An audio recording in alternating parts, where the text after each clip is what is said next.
Whether you've tested positive or not, everyone has been affected by the coronavirus. This is the second of a four-part series that dives into the life of an essential worker. And today we continue with nurses. Caring for people is our passion, and being there to help support and comfort people in a time of need is why many of us chose this profession. Nurses and other hospital workers are on the front lines of the fight against COVID-19. Amber Philippi has been a nursing unit director at UPMC Somerset for the past 7 years. She's had her fair share of experiences, but says this is a time like none other, full of changes. All of our meetings became virtual, and if we had to have a meeting in person, we would use a larger room to accommodate social distancing. Philippi says they've also had to change how they care for their staff. Making sure that they have the most information, the most accurate information, and know how to care for these patients is very important, and it was important as a nurse leader to make sure that they were comfortable coming into work every single day and to ease their anxiety. Many staff have received additional training. We provided a critical care COVID-19 course for all of our staff.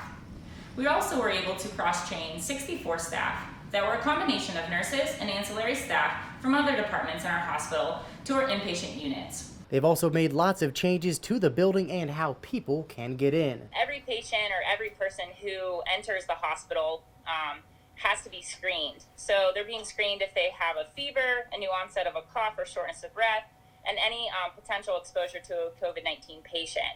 And masking is required upon entering the hospital at this time. While the hospital isn't allowing visitors at this time, each patient is encouraged to make calls to their loved ones regularly. Our patients are, typically scared when they come in the hospital, and, a loved one, sitting at their bedside, helping answer some of the questions, and he eases their anxiety also. So we've been trying to work around that. And if they don't have a device to call, Philippi says the hospital does have devices patients can use in this stressful time. We need to be that support system now more than ever for them when their families can't be here with them, and give them that sense of everything's going to be okay. UPMC Somerset created a wing for COVID-19 patients that includes 22 med-surg beds and 15 intensive care beds, and all of the rooms are negative pressure and isolated. Fortunately, they have not had to use the area, but they say they are ready to expand if there's a surge in cases. To help prevent that, Philippi encourages folks to heed the advice from state officials. Social distancing is huge. I know a lot of people are kind of probably getting a little antsy as, we're closing in on almost over 2 months now.